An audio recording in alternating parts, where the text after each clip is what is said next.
এই প্রথমবার আমরা কোথাও ঘুরতে এসেছি, একটা ভালো রুম বুক করতে পারলে না? ওদিকে রুমগুলো তো কত ভালো ছিল। ভালোবাসার মানুষ সঙ্গে থাকলে সবকিছু সুন্দর হয়ে যায়। আর কেউ যদি ভুল মানুষকে ভালোবাসে তখন? তাহলে আমরা ঘুরতে আসলাম কেন? রিমি, সিন ক্রিয়েট করো না।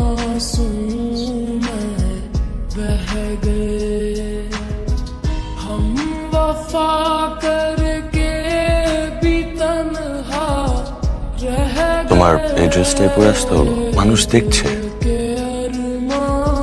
তাহলে কি বোরকা পরে আসা উচিত ছিল? যাই তাহলে রুম থেকে বোরকাটা পরে আসি। যথেষ্ট।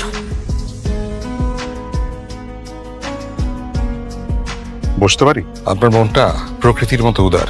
মানে এই যে বয়ফ্রেন্ডের কোনো কামাই নেই, দুবেলা ঝগড়া করছেন, হতাশায় ভুগছেন, অথচ তারপরও তার সাথেই আছেন। বয়ফ্রেন্ড না, হাজব্যান্ড। আপনাকে দেখে মনেই হয় না আপনি বিবাহিত।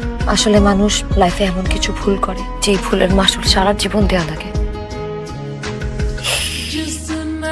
আপনার পারফিউমের স্মেলটা তো খুব সুন্দর, একদম নেশা ধরার মতো।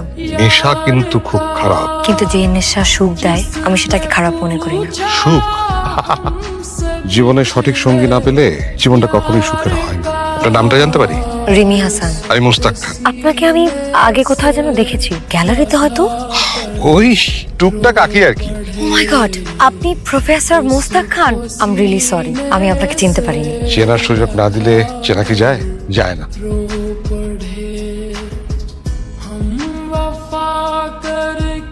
ঘুমিয়ে পড়েছিলেন? না, এখনো ঘুমাই। আর শুনুন, আপনি প্লিজ আমাকে আপনি করে বলবেন না। আপনার মুখে আপনি শুনতে আমার খুব লজ্জা লাগে। আর কিসে কিসে লজ্জা শুনি? শুনে কি করবেন? লজ্জা ভেঙে দেব। সব লজ্জা কি একেবারেই ভেঙে দেবেন নাকি আস্তে আস্তে? জমিয়ে রেখে লাভ কি? লজ্জা ভেঙে দিলে কিন্তু আমি খুব ডেঞ্জারাস মানুষ হয়ে যাব। সামলাতে পারবেন তো?